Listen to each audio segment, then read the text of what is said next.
नमस्कार स्टूडेंट। आज हम भा, आधुनिक भारतीय राजनीति चिंतन का अगला टॉपिक स्वामी दयानंद सरस्वती के बारे में जानेंगे। दयानंद सरस्वती जिन्होंने आर्य समाज की स्थापना की। आर्य समाज के संस्थापक स्वामी दयानंद सरस्वती भारत में आध्यात्मिक जागृति के मार्टिन लूथर माने जाते हैं। मार्टिन लूथर माने जाते हैं तो मार्टिन लूथर कौन है?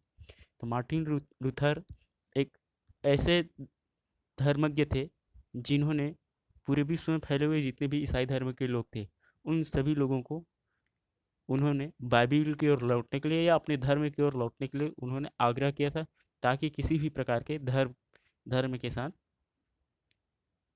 क्या समझौता ना करना पड़े। मार्टिन मार्टिन लूथर ने ही लूथर लूथर ने ही पूरे अंतर्राष्ट्रीय जगत में विश्व के विभिन्न देशों में रहने वाले जितने भी ईसाई धर्म के लोग हैं उन सभी लोगों को उन्होंने बाइबिल की ओर या दोबारा अपने धर्म की ओर लौटने के लिए उन्होंने आग्रह किया था, ताकि अपने धर्म को संरक्षित किया जा सके। उसी प्रकार जिस प्रकार मार्टिन लूथर ने क्या किया था, आध्यात्मिक दृष्टिकोण से विश्व के सभी देशों में रहने वाले ईसाइयों को अपनी बाइबिल की ओर दोबारा आने के लिए उन्होंने आग्रह किया था। उसी प्रकार आर्य समाज के जो संस्थापक है उसे क्या माना जाता है? भारतीय परिप्रेक्ष्य में उन्होंने विश्व के विभिन्न देशों में रहने वाले जो भारतीय हैं उन सभी भारतीयों को उन्होंने वेदों की ओर लौटने के लिए उन्होंने आग्रह किया था, ताकि उनका मानना था कि विश्व में जितने भी धर्म है उन सभी धर्मों में क्या माना था उन्होंने, जो सनातन धर्म है उनको उन्होंने बेहतर माना था। इसलिए उनका मानना था कि विश्व में जितने भी रहने वाले सनातनी धर्म को मानने वाले लोग हैं वे सभी लोगों को क्या करना चाहिए, वे वेदों को द्वारा लौटना चाहिए, क्योंकि उनका मानना था कि विश्व में जितने भी धर्म ग्रंथ है उन सभी धर्म ग्रंथों में जो सनातनी धर्म ग्रंथ है वो क्या करने का, जीवन जीने का और बेहतर तरीके से उद्देश्य को प्राप्त करने का हमें रास्ता दिखाने का काम करता है। इसीलिए उसे क्या माना जाता है, भारतीय परिप्रेक्ष्य में क्या माना जाता है, उसे मार्टिन लूथर के रूप में उसे उपाधि दी जाती है। जिस प्रकार लूथर ने क्या किया, शाश्वत सत्य के सहारे बाइबिल के सिद्धांतों का समर्थन किया, उसी प्रकार दयानंद ने भी सनातन सत्य को वेद ज्ञान के रूप में अनुसार से उन्होंने जीवन में उतारने का काम किया। संत पाल और मार्टिन लूथर की संयुक्त शक्ति से युक्त इस निर्भय योगी ने विदेशी धर्मों को टक्कर लेने के लिए बाइबल और कुरान की तुलना में वेदों को सर्वोच्च स्थान देकर आक्रांताओं की नीति में ही उनका सामना किया। उन्होंने दो टूक शब्दों में कहा था कि आर्य विशिष्ट जाति है, वेद विशिष्ट ग्रंथ है, आर्यवत विशिष्ट भूमि है और वे विदेशों को किसी भी धार्मिक सांस्कृतिक घुसपैठ को सहन करने को तैयार नहीं है। उन्होंने देसी पौराणिकों को सफल चुनौती दी और मार्टिन लूथर ने जिस तरीके से बाइबल की ओर लौटो की उन्होंने जो शब्द कहा था, उसी प्रकार भारतीय परिप्रेक्ष्य में वेदों की ओर लौटो का उन्होंने एक वाक्य दिया, जिसके अंतर्गत विश्व में विभिन्न जगहों पर रहने वाले लोगों को अपनी सभ्यता संस्कृति को खींच सके, उसे आकृष्ट कर सके। और इस धार्मिक नारे की निष्पत्ति आर्यवर्त आर्यों के लिए है के रूप में उन्होंने सबसे पहले कहा था कि भारत में किसी प्रकार के अन्य धर्म के लोग हैं उसको जगह नहीं मिलनी चाहिए, उनका मानना था। भारत में वर्तमान पुनर्जागरण आंदोलन में स्वामी दयानंद सरस्वती ने सबसे बड़ा योगदान दिया, ऐसा माना जाता है। उनकी महानता इस बात से भी थे कि उन्होंने एक ऐसे युग में भारतीय राष्ट्रवाद में प्राण फूंके जब देश में विदेशी साम्राज्य के लौह में या उसके शिकंजे में कसा हुआ था। रोमा रोला के शब्दों में अगर जाने तो वे जनता के महान उद्धारक थे। अंत में भारत के राष्ट्रीय चेतना के पुनर्जागरण की बेला में तुरंत तथा तत्काल कार्य की प्रेरणा के लिए सर्वाधिक शक्तिशाली स्रोत थे, ऐसा माना जाता है। उनके आर्य समाज ने 1905 में बंगाल के विद्रोह का मार्ग प्रशस्त किया और मुझे ऐसा लगता है कि जब सारा देश सो रहा था तब अकेले ही उन्होंने जाकर सबकी रक्षा की, ये उनके द्वारा लिखा गया है। डॉक्टर वीपी वर्मा के अनुसार तो उन्होंने लिखा किया तभी भले ही उन्होंने राजनीतिक दर्शन के क्षेत्र में कोई व्यक्तिगत रचना नहीं की या उन्होंने बेहतर तरीके से लिखने का काम नहीं किया, फिर भी वे भारतीय राजनीतिक चिंतन के इतिहास में स्थान पाने के अधिकारी हैं। इनके दो मुख्य कारण हैं। पहला कारण उन्होंने ये माना था कि उन्होंने भारत की राजनीतिक स्वतंत्रता की नींव की तैयार की और उन्होंने हिंदी में वेद भाष्य से लिखे, दलितों तथा स्त्रियों के उद्धार के लिए धर्म युद्ध चलाया तथा शिक्षा पर बल दिया। इन सब बातों आर्थिक तथा सामाजिक दृष्टिकोण से पिछड़े हुए लोगों की पुनः स्थापना करना या उसको स्थापना करने का उपदेश देना। दूसरा कि दयानंद ने आर्य समाज की के रूप में एक शक्तिशाली संस्था की नींव डाली, जिसमें उत्तर भारत के महत्वपूर्ण शैक्षिक तथा सामाजिक कार्य किए गए। और आर्य समाज ने देश के स्वतंत्रता संग्राम के लिए अनेक योद्धा प्रदान किए। इसलिए दयानंद और आर्य समाज का भारतीय राष्ट्रवाद के इतिहास के सबसे महत्वपूर्ण व्यक्ति माने जाते हैं। और उन्होंने सर्वप्रथम भारत में क्या है, स्वतंत्रता आंदोलन या राष्ट्रवाद की जो सोच है उसको जन्म देने में सबसे महत्वपूर्ण योगदान निभाया, ऐसा कहा जाता है। अगर दयानंद सरस्वती जी के अगर जीवन परिचय को अगर जाने, अगर उसकी जीवन काल को अगर जाने, तो माना जाता है कि दयानंद सरस्वती जी का जन्म 1824 में गुजरात के टंकारा नामक स्थान में हुआ था। उसके बचपन का नाम मूल शंकर था और बालकाल में उसने मूर्ति पूजा और धार्मिक कर्मकांड के प्रति अविश्वास जागृत हो गया था। और 21 वर्ष की आयु में वैवाहिक जीवन के बंधनों में बचने के लिए उन्होंने भाग निकले और 1845 में से 1860 तक लगभग 15 वर्ष तक वो ज्ञान प्राप्त करते रहे और प्रकाश और अमृत की खोज में घूमते रहे। 1860 में मथुरा के स्वामी विरजानंद ने उन्हें अपनी ओर आकृष्ट किया और 1864 में स्वामी दयानंद सरस्वती ने सार्वजनिक रूप से उपदेश देना प्रारंभ कर दिया। और 10 अप्रैल 1875 को मुंबई में उन्होंने आर्य समाज की स्थापना की। और स्वामी जी के अनुसार से 1857 की जो क्रांति की असफलता है उसका प्रमुख कारण तत्कालिक देसी रियासतों का तटस्थ रहना। अतः उन्होंने इन्हीं देसी रजवाड़ों को अपना प्रमुख कार्य क्षेत्र बनाया और राजपूताना के राजा महाराजाओं ने भी क्या किया, स्वामी दयानंद सरस्वती का सम्मान किया और कई शासक उसके शिष्य बन गए। और उदयपुर के तो महाराणा सज्जन सिंह, शाहपुरा के राव नरसिंह नरसिंह सिंह तथा जोधपुर के महाराजा अजीत सिंह उनके शिष्य प्रिय रहे। ऐसा कहा जाता है कि जोधपुर रियासत में स्वामी जी के विरुद्ध एक षड्यंत्र की रचना की गई और 30 अक्टूबर 1883 को विष देने के कारण उसको मृत्यु हो गई और उन्होंने अपना शरीर त्याग दिया। अगर स्वामी जी की अगर रचना के तौर पर अगर देखें तो स्वामी जी के जो रचनाएं प्रमुख रूप से अगर देखें तो सत्यार्थ प्रकाश, वेदांत ध्वनि निवारण, पंच महायज्ञ विधि, संस्कार विधि, ऋग्वेद दिभाष्य, भूमिका आदि उसकी प्रमुख रचना है।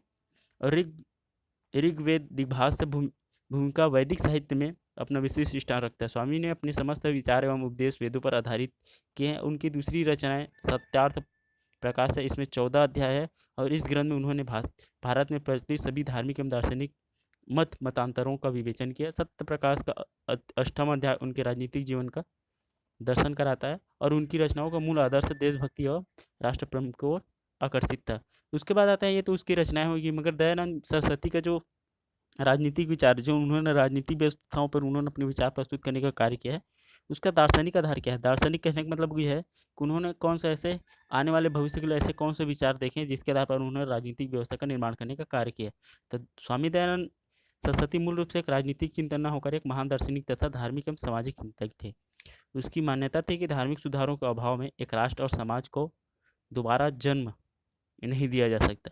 उन्होंने यह स्पष्ट महसूस किया कि जब तक धर्म और समाज की बुराइयों को दूर नहीं किया जाएगा तब तक भारत में किसी भी प्रकार की राजनीतिक उन्नति की प्रगति की आशा करना व्यर्थ है। और सही कहा था कि दयानंद सरस्वती ने कि स्वामी दयानंद सरस्वती काट तथा स्पेनर के भारतीय ही संशयवादी नहीं थे, बल्कि उनकी शिक्षा थी ईश्वर में अविकल और अनन्य आस्था होने के कारण वह पवित्र जीवन के द्वारा प्राप्त जितने भी उन्होंने विचार प्राप्त किए थे वो सभी अपने पवित्र जीवन के द्वारा प्राप्त किए गए थे। उन्होंने योग पर विशेष बल दिया और एकेश्वरवादी थे और वे एकेश्वरवादी थे। दयानंद के अनुसार से ईश्वर निर्गुण ब्रह्म नहीं बल्कि वह सभी मंगलमय गुणों का भंडार है। इसलिए उनका उपदेश था कि नैतिक जीवन की उपलब्धि का एक मार्ग ईश्वर के गुणों का चिंतन भी है। दयानंद के अनुसार से 3 प्रकार के शाश्वत द्रव्य है, एक ईश्वर, दूसरा जीव, तीसरा प्रकृति। ये तीनों तत्व अनादि तथा अनंत है। वे संख्यों की भांति प्रकृति को स्वतंत्र तथा शाश्वत मानते थे, किंतु उनका तर्क था कि पदार्थ को व्यवस्थित करने के लिए सृष्टिकर्ता ईश्वर भी आवश्यक है। इस प्रकार से वे ईश्वर की सत्ता के पक्ष में ब्रह्मांड शास्त्रीय तर्क को स्वीकार करते थे। ऋग्वेद के प्रमाण के आधार पर स्वामी की दयानंद भी विश्वास करते थे कि सृष्टि और प्रलय का क्रम चक्रवत चलता है और उन्होंने वेदांतियों के उन सिद्धांतों को अस्वीकार किया था जो जीव को ब्राह्मण का ही सार अथवा उसे केवल आंशिक रूप से भिन्न मानते थे। उनका मत था कि जीव और आत्मा का भेद शाश्वत है और मुक्ति की अवस्था में भी जीव ब्रह्म से भिन्न रहता है, क्योंकि उसमें आंतरिक अंगों की शक्तियाँ होती है। यह कहा जा सकता है कि ज़्यादातर उनका मानना है कि दयानंद सरस्वती ने जो अपने राजनीतिक विचार दिए हैं, उनका मुख्य आधार अगर माना जाए तो धार्मिक है, या कहा जा सकता है कि वेद माना जा सकता है। उन्हीं के आधार पर उन्होंने अपनी राजनीतिक विचार प्रस्तुत करने का कार्य किया। मगर जो दयानंद सरस्वती है, वो इस समाज के बारे में क्या सोचते थे? तो दयानंद बिपिन चंद्र पाल के अनुसार से दयानंद का आंदोलन केवल धर्म सुधार आंदोलन नहीं था, बल्कि समाज सुधार आंदोलन भी था। वे समाज सुधार को राजनीतिक चेतना की जागृति और राष्ट्रीयता के विकास के लिए अनिवार्य मानते थे। उनका मानना था कि जब तक आप क्या नहीं करोगे, समाज में किसी भी प्रकार की बदलाव नहीं लाओगे, या यहाँ पर जो बुराइयां हैं उसको समाप्त नहीं करोगे, तब तक आप राजनीतिक चेतना का जागरण नहीं कर सकते, या किसी भी व्यक्ति में देशभक्ति की भावना निर्माण नहीं कर सकते। कहने का मतलब एक उनका मानना था कि जब लोग अपनी समस्याओं में इससे घिरे हुए रहेंगे, जब कोई भी लोग क्या है समस्या में घिरे हुए रहेंगे, तो कभी भी उनके मन में राजनीतिक व्यवस्था की ओर आस्था या अपनी देशभक्ति की ओर क्या है उसका प्रेम नहीं जागेगा। क्योंकि जब व्यक्ति क्या होता है, अपनी खुद की समस्या में जूझी रहती, तो अपनी समस्याओं को निपटाने में लगे रहते हैं, और जब वो समस्या खत्म हो जाएगी तो आसानी से लोगों के जो ध्यान है उसे देशभक्ति की ओर लाया जा सकते हैं। जैसे कि आज वर्तमान समय में विश्व के विभिन्न देशों में देखे हैं जहाँ पर सामाजिक कुरीतियाँ बहुत कम है, जैसे कि अमेरिका है, इजराइल है, रूस है, या विश्व के विभिन्न देश है जहाँ पर सामाजिक व्यवस्था उतनी ज़्यादा बेहतर नहीं है, मगर वहाँ के लोगों में क्या है, देशभक्ति और राजनीतिक चेतना भारत की अपेक्षा ज़्यादा है। इसका कारण यही कि वहाँ उन देशों में सामाजिक समस्याएं वो कम है, और सामाजिक समस्या जहाँ पर कम होती है और निजी समस्या कम होती है, वहाँ पर लोग देश के बारे में सोचना प्रारंभ कर देते हैं। इसी को दयानंद सरस्वती ने क्या किया, अपने ग्रंथ सत्यार्थ प्रकाश में उन्होंने बताने की कोशिश की, अर्थात उन्होंने अपनी जो उन्होंने बताने की कोशिश की, और अपनी सबसे पहले उनका जो विचार है, सामाजिक सुधार संबंधी विचार है, उसके संबंध में यहाँ पर कुछ बताया गया है, जिसमें कहा गया है कि दयानंद सरस्वती ने अपने ग्रंथ सत्यार्थ प्रकाश में स्वामी जी ने 4 आश्रमों के बारे में उन्होंने बात की है। जिसमें सबसे पहला आता है ब्रह्मचर्य, दूसरा आता है गृहस्थ, तीसरा आता है वानप्रस्थ, और चौथा आता है संन्यास संबंधी विवेचन। तो उन्होंने इसमें अपने सामाजिक विचारों में इन चारों चारों आश्रमों को उन्होंने जिक्र किया, और वे समाज तथा सरकार के कार्य क्षेत्र में कोई अंतर नहीं मानते। सामाजिक व्यवस्था को उन्होंने शासन व्यवस्था के ही अंग माना है, तथा दोनों दोनों के क्रियाकलापों को एक दूसरे पर आश्रित माना है। समाज के 4 वर्ण अर्थात ब्राह्मण, क्षत्रिय, वैश्य एवं शूद्र शासन द्वारा निर्मित किए जाए, तथा राज्य यह देखे कि अपने उत्तरदायित्व को ये वाहन ठीक से कर रहे हैं या नहीं कर रहे हैं। कहने का मतलब ये है कि इनका मानना है कि जो हमारे धर्म ग्रंथों में कुछ लोगों ने अपनी सहूलियत के लिए जो क्या किए, वर्ण का निर्माण किए हैं, उस वर्ण के निर्माण को क्या करें, सरकार द्वारा निर्माण करना चाहिए। और ये हमें ध्यान रखा जाना चाहिए कि ये जो लोगों को कार्य का निर्धारण किया गया है कि ये लोग सही तरीके से काम कर रहे हैं या नहीं कर रहे हैं, उसका भी ध्यान दिया जाना चाहिए। उसके साथ साथ दयानंद सरस्वती ने सामाजिक विचारों में प्रमुख क्रांतिकारी विचार भी दलित जातियों के उत्थान के लिए उन्होंने काम किया। उन्होंने कहा है कि शूद्र वेद अभ्यास का उसी प्रकार से अधिकारी हैं जैसे कि अन्य वर्ण के लोग, और शूद्रों को उत्थान के लिए उन्होंने वैदिक संस्कारों से युक्त करने का, उसे हिंदू समाज में प्रतिष्ठित पद दिलाने का उनका प्रयास अत्यंत प्रशंसनीय रहा है। और उन्होंने लगातार क्या है, जो दलित वर्ग है जिसे पहले वंचित रखा गया था वेद अभ्यास करने के लिए, वेदों को ज्ञान रखने के लिए, उसे पढ़ने के लिए, उसके लिए उन्होंने बहुत ज़्यादा काम किया। उनका मानना था कि जब तक उसे प्रतिष्ठा नहीं दिलाया जाएगा, तब तक एक पूरे समाज का विकास संभव नहीं हो सकता। इसीलिए उन्होंने दलित समाज के उत्थान के लिए भी ज़्यादा पुरजोर कोशिश करने के काम की। उसके बाद उन्होंने दयानंद सरस्वती ने वेदों के आधार पर हिंदुओं के वर्णाश्रम का धर्म का समर्थन किया, लेकिन जाति प्रथा और छुआछूत का भी उन्होंने कटु आलोचना की, या बहुत ज़्यादा आलोचना उन्होंने करने की कोशिश की। उनके अनुसार से वर्ण निर्धारित करने की कसौटी जन्म नहीं बल्कि किसी विशिष्ट कार्य को करने की मानसिक क्षमता होना चाहिए। उनका मानना है कि अगर किसी व्यक्ति को अगर वर्ण आश्रम अगर आप निर्धारित करते हैं, तो उसके लिए जातीय प्रथा या छुआछूत नहीं करना चाहिए, या किसी प्रकार की वर्ण निर्धारित करने के लिए जन्म कसौटी नहीं होना चाहिए। उनका मानना यह था कि जो व्यक्ति जिस प्रकार के कार्य वो कर सकता है, उसी प्रकार का क्या करना चाहिए, उसके लिए वर्ण निर्धारित करना चाहिए। क्योंकि उनका मानना था कि अगर हम इसी आधार पर अगर क्या करेंगे, वर्ण जन्म के आधार पर अगर वर्ण जाति व्यवस्था अगर निर्धारित करेंगे, समाज में एक क्या होगी, अविश्वास की भावना पैदा होगी, और इस अविश्वास की भावना के कारण समाज बटा रहेगा। और उन्होंने जो अंदेशा लगाई थी कि भारत या देश गुलाम की बेड़ी में जकड़ जाएगा, वो लगभग संभवतः सही दिखाई देती गई। उसके बाद उन्होंने सामाजिक विचार में उन्होंने क्या कहा था, दयानंद सरस्वती ने व्यक्ति और समाज को एक दूसरे के पूरक माने थे। उसके अनुसार से व्यक्ति का सर्वांगीण विकास समाज में रहकर ही संपन्न हो सकता है और विकास का लाभ भी समाज के प्रत्येक सदस्य को होना चाहिए। और भारतीय समाज में विद्यमान ऊंच नीच की भावना को देकर उनके हृदय को बड़ा आघात पहुंचा। उनका मानना था कि समाज और व्यक्ति एक दूसरे के पूरक है। जब तक समाज बेहतर नहीं होगा, कभी भी व्यक्ति बेहतर नहीं हो सकते। जैसे कि हम लोगों ने बहुत सारे ऐसे लोगों हैं, बहुत सारे ऐसे लोग हैं जो क्या समाज से कट कर रहते हैं, और समाज के कट कर होने के कारण क्या है, अभी तक उन्होंने अपने उद्देश्य को या अपने विकास को प्राप्त नहीं कर पाए हैं। इसी कारण से दयानंद सरस्वती ने माना है। और जब क्या होता है, किसी भी देश का, किसी भी राज्य का एक विशिष्ट समुदाय, किसी विशिष्ट विशिष्ट लोग क्या होते हैं, किसी विशिष्ट लोग क्या करते हैं, समाज से, राज्य से अगर दूर होते हैं, उसका विकास सही तरीके से नहीं हो पाता है, तो फिर क्या माना जाता है, उस राज्य के विकास को संपूर्ण ये पूरा नहीं माना जाता। इसलिए दयानंद सरस्वती ने कहा था कि अगर हमें समाज का अगर विकास करना है, तो सबसे पहले हमें अगर व्यक्ति का विकास करना है, तो समाज का विकास करना होगा। और जब तक समाज में उत्पन्न जितनी भी या उसमें मौजूद जितनी भी कुरीतियां हैं उसको खत्म नहीं करेंगे, तब तक हम क्या नहीं कर सकते, अपने राष्ट्र का, अपने समाज का, अपने राज्य का विकास नहीं कर सकते। उसके बाद साथ साथ उन्होंने माना था कि मूर्ति पूजा को उन्होंने वेदों के विरुद्ध माना था और धर्म के विरुद्ध माना था। उन्होंने मूर्ति पूजा के समर्थकों को शतार्थ से पराजित किया और बहुत से मूर्ति पूजक विद्वान उसके शिष्य बन गए। कहने का मतलब एक, उन्होंने माना था कि जो मूर्ति पूजा है, मूर्ति पूजा कभी भी कहीं भी वेद वेद में लिखा हुआ नहीं है कि हमें मूर्ति पूजा करना चाहिए।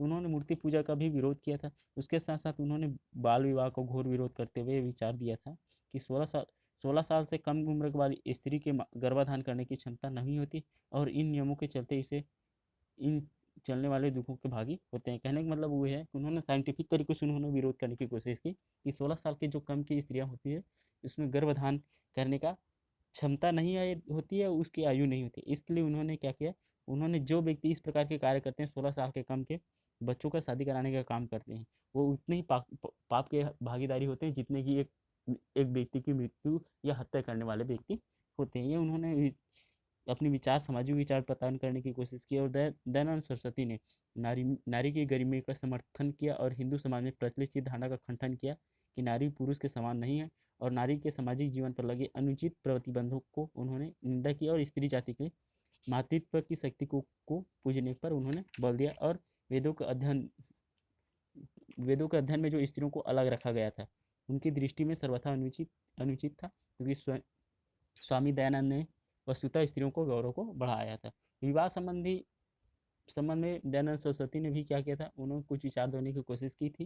तो स्वामी दयानंद ने विवाह करने वालों की स्वतंत्रता को स्वीकार किया था। उनका मत था कि विवाह में योग्य वर और तथा कन्या स्वयं स्वतंत्र निर्णय द्वारा अपने विवाह साथी का चुनने का उसे अधिकार होना चाहिए, और माता पिता द्वारा यदि संबंध तय किया जाए तो वर कन्या को सलाह अवश्य ली जानी चाहिए। या संक्षेप में कहा जा सकता है कि दयानंद ने सामाजिक बुराई के हर पहलू पर प्रहार किया। उन्होंने कहा था कि समुद्र यात्रा, खान पान और अंतरजातीय विवाह वर्जित नहीं है, विवाह हुआ उचित है, और छुआछूत त्याज्य है। इन सभी चीज़ों के बारे में उन्हें सामाजिक विचार प्रदान करने की कोशिश की थी। उसके बाद आते हैं जो दयानंद सरस्वती जी है, उन्होंने राजनीतिक संबंध में या राजनीतिक व्यवस्था के संबंध में भी उन्होंने विचार देने की कोशिश की। तो सबसे पहला उनका जो राजनीतिक विचार है उसके संबंध में जाने तो विमान बिहारी मजूमदार के अनुसार से स्वामी दयानंद वास्तव में राजनीतिक विचारों के व्यक्तित्व के धनी थे। उनका मानना था कि आधुनिक समय में जो उन्होंने सर्वप्रथम आर्यों की राजनीति का विशद चित्रण प्रस्तुत किया, वेदों, उपनिषद एवं धर्मशास्त्रों को चयनित उद्धरणों के आधार पर उन्होंने भारत की प्राचीन राजनीतिक विचारवाली पुनर्प्रकाशित कर दिया था। यह कहा जा सकता है कि प्राचीन भारतीय राजनीति के अन्वेषकों में राजनीति दयानंद सरस्वती का पहला रहेगा। अपने अन्य विचारों के समान उन्होंने राजनीतिक विचारों में भी भेद सम्मत दृष्टिकोण प्रस्तुत किए, और वे राजनीति को वेद प्रदत्त शास्त्र के रूप में मानते हैं। और कुछ उनके विचारक इस प्रकार से हैं, जिसमें दयानंद सरस्वती और के बारे में दयानंद सरस्वती ने अपना विचार राजनीतिक व्यवस्था के बारे में उन्होंने देने की कोशिश की, जिसमें सबसे पहला आता है दयानंद व भारतीय राष्ट्रवाद। तो दयानंद भारतीय राष्ट्रवाद के अनन्य पुजारी थे। उन्होंने ऐसे समय राष्ट्रीय राष्ट्रवाद की प्राण फूके और देशवासियों को नव जागरण का संदेश दिया, जब भारत पर ब्रिटिश साम्राज्य का शिकंजा कसता जा रहा था और ईसाई सभ्यता देश के पुरातन संस्कृति पर अपना कब्जा कर रहा था। ऐसे ही विकट के समय स्वामी दयानंद हिंदू पुनरुत्थान के उग्र प्रवक्ता के रूप में उभर कर आए, और उन्होंने संस्कृति की महानता की ओर गीत गाए। उन्होंने भारतीयों के हृदय में यह भाव भरने की अथक प्रयास किया कि आर्य लोग ही ईश्वर की के प्रिय लोग हैं, वेद की उनकी बाणी है और भारत में ईश्वर का प्रिय देश है। दयानंद का विश्वास था कि विधि तत्वों का मुंह तोड़ उत्तर देने, हिंदू धर्म और अपनी संस्कृति का महान स्थापित करने के लिए देशवासियों को अभिमान जागृत करना आवश्यक है और उसकी उसमें प्रबल लहर पैदा करना जरूरी है हिंदुओं और देशवासियों को और भारत के कल्याण के लिए उन्होंने ये संदेश देने का काम किया था। और उन्होंने कहा था कि केवल वैदिक धर्म ही सत्य है और सर्वविदित है। कहने का मतलब ये है कि उन्होंने अपनी राजनीतिक विचार के आधार पर उन्होंने माना था कि जब तक आप क्या करोगे, अपनी धर्म अपनी संस्कृति को बचा कर नहीं रखोगे, तब तक आप क्या नहीं कर सकते, अपने राष्ट्र को सुरक्षित नहीं रख सकते। उसके बाद आते हैं भारतीय राष्ट्रवाद तथा आर्य समाज। तो दयानंद सरस्वती द्वारा स्थापित आर्य समाज एक ही धार्मिक, सामाजिक एवं राष्ट्रीय पुनर्जागरण का आंदोलन था। स्वराज्य के विभिन्न साधनों का क्रियान्वयन आर्य समाज की राष्ट्रवादिता की सच्ची अभिव्यक्ति थी। स्वदेशी प्रचार, बहिष्कार आंदोलन तथा राष्ट्रीय शिक्षण, परस्पर गुरुकुल प्रणाली, स्त्री शिक्षा को प्रोत्साहन, आर्य समाज सुधार कार्यक्रम, दलित उद्धार, अस्पृश्यता निवारण, वर्ण व्यवस्था एवं जाति व्यवस्था निषेध आदि आर्य समाज ने ऐसे ठोस रचनात्मक रूप प्रदान किए जिसके आधार पर क्या कह सके, अपने राज्य में विभिन्न प्रकार की जो राजनीतिक व्यवस्था है उसे बेहतर तरीके से स्थापित किया जा सके। इस आधार पर कहा जा सकता है कि दयानंद सरस्वती ने स्वधर्म, स्वदेशी, स्वराज्य और स्वभाषा, इन चारों स्तंभों के आधार पर उन्होंने राजनीतिक व्यवस्था में एक नए पद्धति का निर्माण करने का कार्य किया। उसके बाद आते हैं दयानंद सरस्वती के लोकतंत्र संबंधी विचार। तो दयानंद सरस्वती लोकतंत्रवादी थे और प्राचीन भारत की राजनीतिक परंपरा में जो लोकतांत्रिक आदर्शों पर आधारित थे उसमें उनकी पूर्ण निष्ठा थी और लोकतंत्र के प्रति उनके अनुराग का पता कुछ इस तरीके से लगाया जा सकता है, जिसमें आर्य समाज के दयानंद सरस्वती ने स्थापना उसके संगठन चुनाव पर आधारित था। आर्य समाज के सभी पदाधिकारी निर्वाचित होते थे और निर्वाचन के सिद्धांत को अपनाया था और हिंदू धार्मिक व्यवस्था में एक क्रांतिकारी कदम था। और डॉक्टर विजेंद्र पाल ये लिखते हैं कि जनतंत्रात्मक सिद्धांतों पर आधारित आर्य समाज का संगठन विशिष्टता ने देश के लोकतांत्रिक विचारों को बेहतर बनाने की कोशिश उन्होंने की थी। उसके साथ साथ प्रबुद्ध राजतंत्र, उन्होंने क्या किया था, दयानंद सरस्वती ने लोकतंत्र संबंधी उन्होंने विचार देने की कोशिश की है। उसके साथ उन्होंने प्रबुद्ध राजतंत्र के बारे में उन्होंने भी लिखने का काम किया है। तो दयानंद राजनीतिक दर्शन में मनुस्मृति और वेदों के विचारों का समन्वय देखने को मिलता है। मनुस्मृति उन्होंने राजतंत्र का सिद्धांत ग्रहण किया था। मनु के विचार था कि राजा को पूर्णतः धर्म के अधीन होना चाहिए और वेदों में सभाओं तथा राजाओं के निर्वाचन का उल्लेख है। दयानंद ने निर्वाचन प्रणाली का समर्थन किया। उनका कथन था कि सभा के सदस्यों का सर्वाधिक बुद्धिमान तथा चतुर हो उसी राजा को चुन लिया जाए। दयानंद का मान्यता थी कि राजनीतिक सत्ता को अत्यधिक आध्यात्मिक तथा नैतिक सत्ता की सहायता से कार्य करना चाहिए, इसलिए उन्होंने नैतिक पुनरुत्थान को प्राथमिकता दी और उन्होंने कहा कि राजनीतिक तथा नैतिक मान्यताओं को पृथक नहीं किया जा सकता। उन्होंने सदैव इस बात को अनुरोध किया कि राजनीतिक शासकों को आध्यात्मिक नेताओं के निर्देशन में काम करना चाहिए। उसके साथ साथ उसके जो पांचवा जो उसके राजनीतिक विचार थे, पूर्ण स्वराज की मांग। यह देखकर दुखद आश्चर्य है कि स्वामी दयानंद ने स्वराज्य के लिए लगभग 90 वर्ष पूर्व सच्चे स्वराज के रूप में प्रस्तुत कर दिया था। सत्यार्थ प्रकाश में अष्टम समुल्लास में महर्षि ने लिखा है कि दुर्दिन जब आता है तब देशवासियों को अनेक प्रकार का दुख भोगना पड़ता है। कोई कितना ही करे, जो स्वदेशी राज्य होता है वह सर्वोपरि होता है।